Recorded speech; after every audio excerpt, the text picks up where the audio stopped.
Hi, I'm Kaisa Marshall and I'm a medical esthetician, and we're going to take a visia of a patient's face. This is an expensive camera and computer system, basically, and what it does is it helps me diagnose what's going on with your skin. We're going to take 2 shots. The first is just a close-up, so what I would see closely looking at your skin. The second one is a shot of underneath the skin, so it shows me things like porphyrins, which are bacteria that can cause breakouts, and sun damage. Okay, I'm going to have you put your chin right here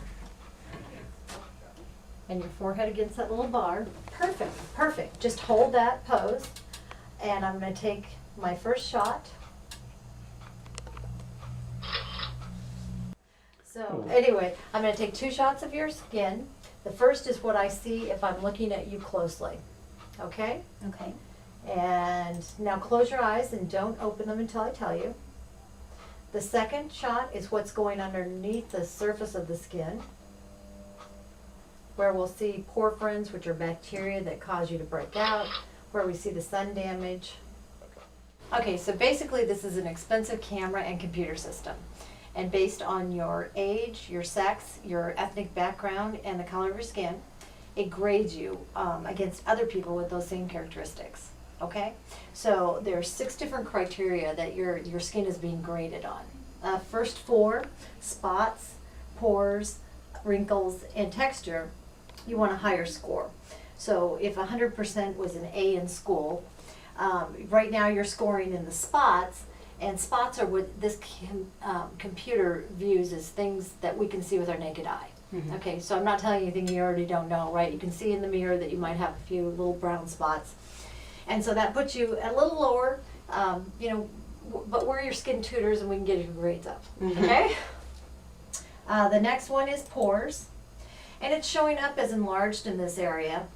And a couple things are probably going on. There could be something that you're using that's clogging those pores, and they're trying to do their job, and cleanse themselves.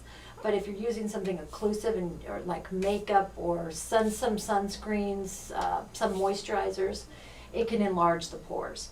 As we're in our 20s, our collagen production starts to go down. There's no good news here on aging, but and sometimes that causes larger looking pores. Okay. People my age group, in their 50s, we notice that a lot.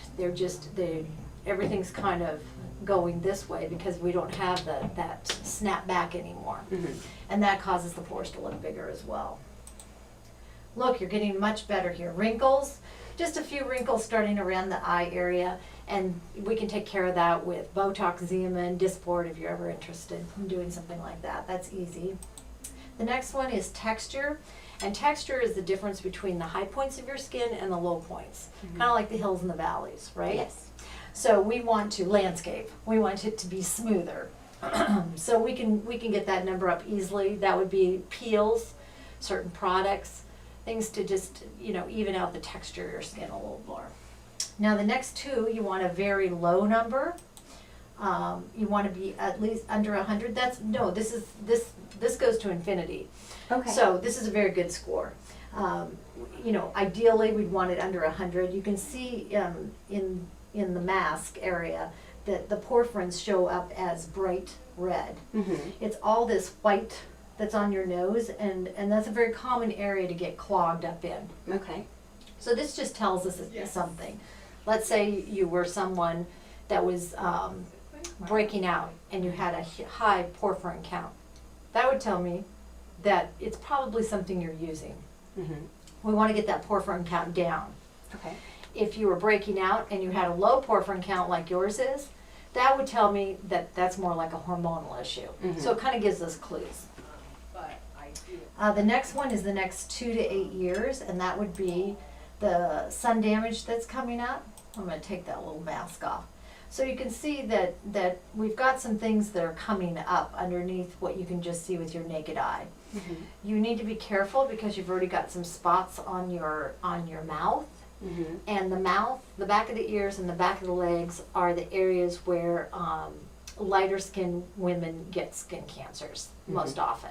And we just don't think about that. We'll put sunscreen on our face but forget about our lips and our ears, and that's kind of what happens. So nothing on here is alarming. This is just tells us what we, it gives us a head start on knowledge, you know, and knowledge is power, right? Right. So we can go in the other room and we can talk about what you'd like to do. Okay? Sounds great. Thank you.